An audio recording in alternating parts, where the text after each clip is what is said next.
Extraños. Autora Kimberly McGrath. Narrador Jess Cohn. Prólogo. ¿Por qué las cosas malas siempre me resultan mucho más fáciles de creer? No debería de ser así, pero lo es, sea cual sea la situación. Dicen que es porque soy demasiado sensible, y porque me preocupo más de la cuenta, porque doy demasiada importancia a todo aquello que me va mal. Alguien me susurra algo al oído, y las palabras se atropellan en mi mente como si las estuviera pensado yo. Si les presto demasiada atención, acaban grabándose en mi corazón. Sin embargo, ahora mismo he conseguido olvidar cómo he llegado a aceptar que soy una persona destrozada, sentada aquí en esta habitación fría y oscura, hundida en la negra oscuridad de sus paredes de madera, mirando a los ojos de este ser desconocido, que me miente. Necesito pensar todo lo contrario sobre mí. Necesito creer que soy la persona que jamás supe que sería, que en mis recovecos más profundos, oscuros e inútiles, subyace un secreto que podría acabar siendo lo que me salve, lo que nos salve, porque todavía hay muchas cosas que no entiendo sobre lo que está pasando, demasiadas en realidad. Ahora bien, hay algo que sí sé. A pesar del miedo que he percibido en los ojos de esa mujer, nuestra única esperanza es haberla convencido de que nos ayude, porque nuestra vida depende de ello, y de que logremos salir por esa puerta.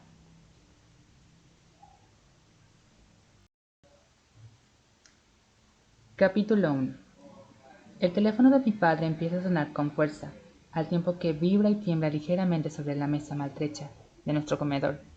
Él alarga una mano y lo apaga. Lo siento, sonríe al tiempo que se peina con los dedos el espeso pelo entrecano y se recoloca la montura de las gafas cuadradas de pasta negra. Son de estilo hipster, pero él no se las compró por eso.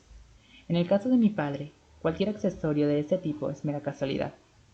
Pensaba que estaba apagado. No debería estar sobre la mesa. Es una norma de mi padre. Nada de móviles en el comedor. Siempre ha sido una regla, aunque nadie le prestara demasiada atención. Cuando la impuso, ni mi madre ni mi hermano mellizo, Gideon ni yo, pero eso era antes. Antes, ahora, todo se clasifica en dos categorías, el antes y el después.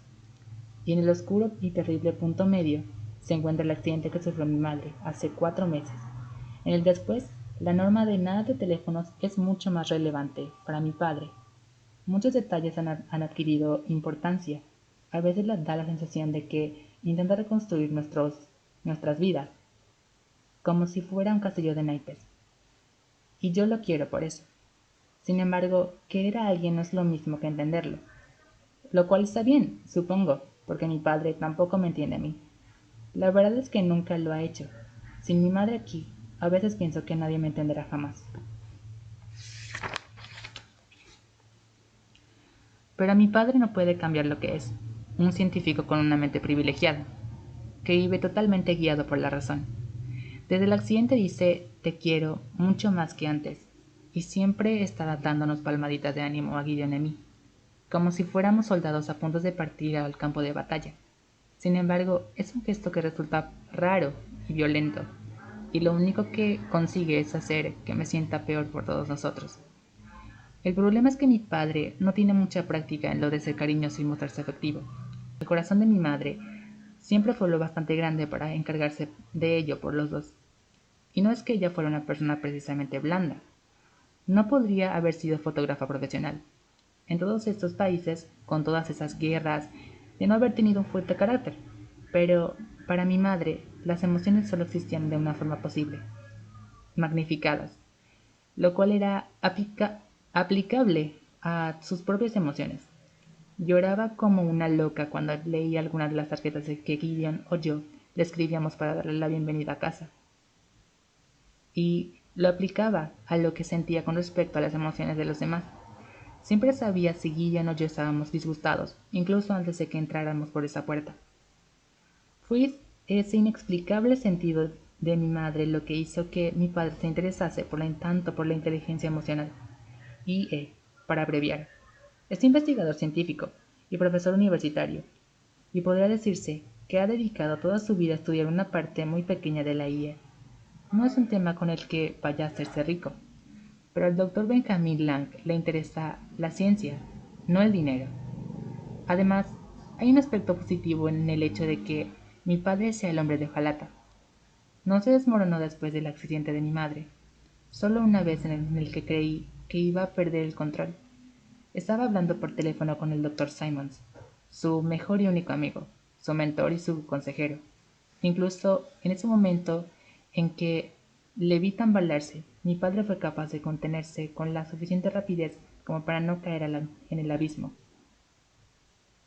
Con todo, en algunas ocasiones preferiría que se desmoronara y me diera un abrazo tan fuerte que me dejara casi sin respiración, que me dedicara una mirada con la que expresara que entiende lo destrozada que estoy, porque él también lo está. ¿Puedes contestar al teléfono?, le digo. No me importa. A lo mejor a ti no te importa, pero a mí sí.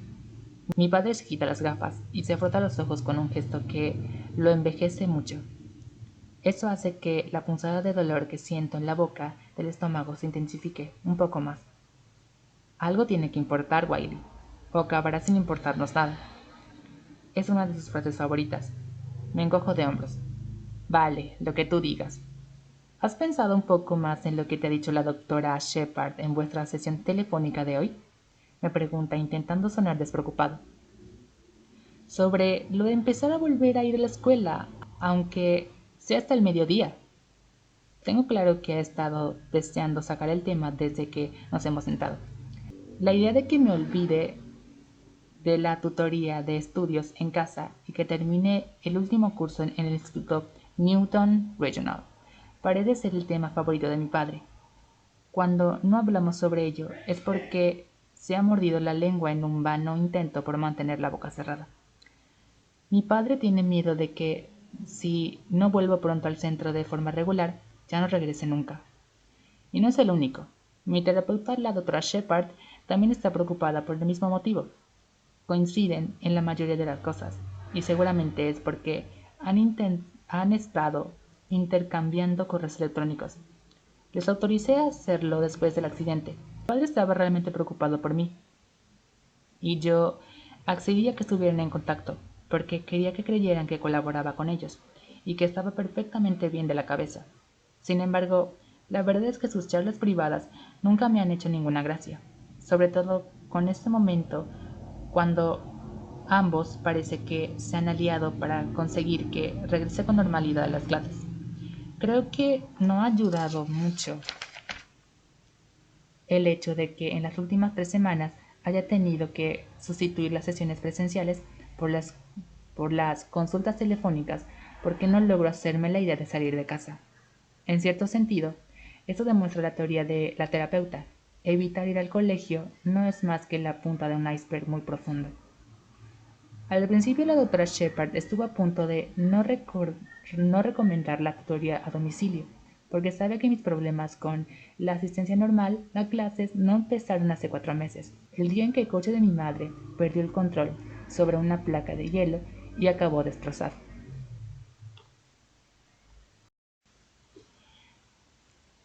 Me preocupa la forma en la que pueda acabar esto, Wiley, me dijo la doctora Shepard durante nuestra última sesión presencial, en su consulta. La decisión de abandonar el instituto puede resultar contraproducente.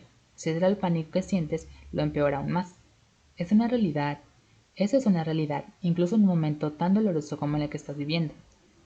La doctora se removió en su enorme butaca roja, donde siempre se la veía perfecta y menuda, como Alicia en el País de las Maravillas, reducida a un tamaño minúsculo. Hasta entonces yo había estado viendo de vez en cuando a la doctora, en ocasiones con mayor frecuencia, durante casi 6 años, desde que empecé la secundaria. Algunas veces todavía me preguntaba si de verdad sería psicóloga, porque me parecía demasiado pequeña, joven y guapa para hacerlo. Sin embargo, había conseguido que me sintiera mejor, con el paso de los años y su remedio terapéutico especial, ejercicios respiratorios, técnicas de concentración y horas y más horas de conversación. Cuando empecé el instituto, yo era una chica normal, algo nerviosa, es decir, hasta que el accidente de mamá me abrió el canal y comenzó a resumar todo cuando estaba podrido en mi interior. Técnicamente no voy a dejarle el instituto, sino solo el edificio, esbozó una sonrisa forzada, que hizo que las cejas perfectamente depiladas de la doctora dibujaran una tensa línea recta. Además, me he esforzado por seguir en el centro. Como prueba de lo dicho, debía constar que solo me había saltado 2 días de clase. El día siguiente al accidente de mi madre y el día de su funeral. Incluso hizo que mi padre llamara antes para asegurarse de que nadie me trataba de forma rara porque volvía enseguida a clase. Ese era mi plan, fingir que no había pasado nada. Y durante un tiempo, una semana entera, funcionó. Entonces llegó el siguiente lunes, una semana, un día y 4 horas después del funeral, y empecé a vomitar sin parar. Estuve vomitando durante horas. No paré hasta que tomé el jarabe para las náuseas en urgencias. Mi padre se asustó tanto que cuando salimos del hospital accedió a que un tutor me diera clases a domicilio. Creo que habría accedido a cualquier cosa con tal de que yo estuviera mejor. Pero, ¿cómo podría volver a estar bien si no tenía a mi madre para ayudarme a ver el lado positivo de todo? El lado positivo de mí misma. Lo único que pasa es que tú eres una persona sensible, Wiley, me decía ella siempre. El mundo necesita personas sensibles, y en cierta forma yo la creía. A lo mejor mi madre solo pasaba por una frase de negación. Al fin y al cabo, su madre, mi abuela, había muerto triste y sola en un hospital psiquiátrico.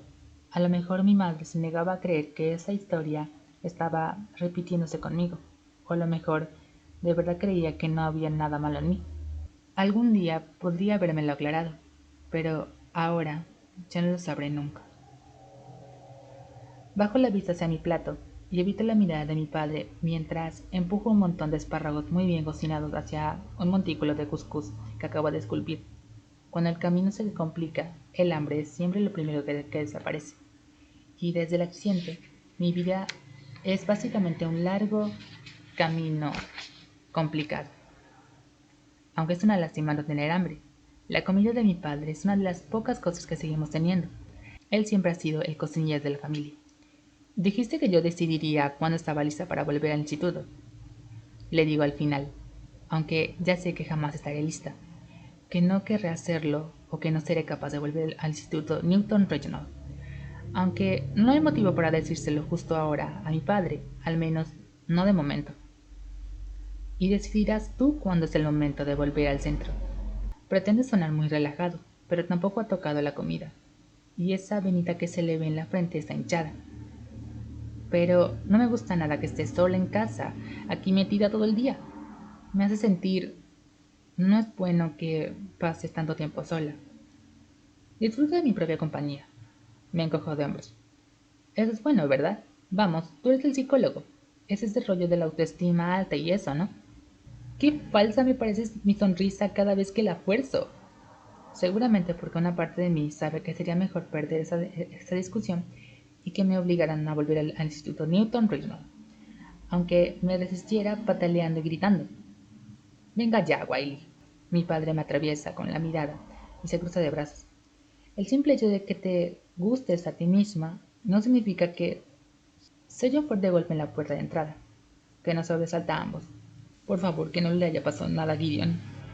Es lo que pienso al instante, porque la última vez que oímos de alguien llamaba de forma inesperada a la puerta, uno de nosotros quedó destrozado. Y Gideon, mi mellizo secundario, como nos solía llamar de broma mi madre, por lo diferentes que somos, incluso hasta el punto de que Gideon es un loco de las ciencias y la historia, y a mí me van mal las mates y el inglés. Es el último que ahora mismo no está en casa. ¿Quién es? Pregunto al tiempo de que intento ignorar los potentes latidos de mi corazón. No hay nada de lo que preocuparse, estoy seguro, dice mi padre, pero no tiene ni idea de quién llama a la puerta, o de si podríamos estar juntos a punto de recibir una noticia preocupante. Eso es evidente. Seguramente es algún vendedor. Ya no existen los vendedores a domicilio, papá. Pero ella está tirando la servilleta sobre la mesa y sale por la puerta del comedor hacia la entrada. Ya abierto cuando yo me asomo por la esquina. ¿Karen? Mi padre parece aliviado, pero solo durante un segundo. ¿Qué ocurre? Cuando por fin miro por detrás de mi padre, veo a la madre de Cassie, Karen, de pie en el porche de nuestra casa. A pesar de el horrible fulgor amarillento de las bombillas del consumo eficiente que teníamos en la entrada, Karen parece bien peinada, como siempre, con su melena castaña y de pelo alaciado hasta los hombros y una bufanda de color verde intenso, anudada al cuello, sobre su abrigo de lana blanca hecho a medida. Estamos a principios de mayo, aunque estos días hay una ola de frío, de estas tan duras y típicas en Boston.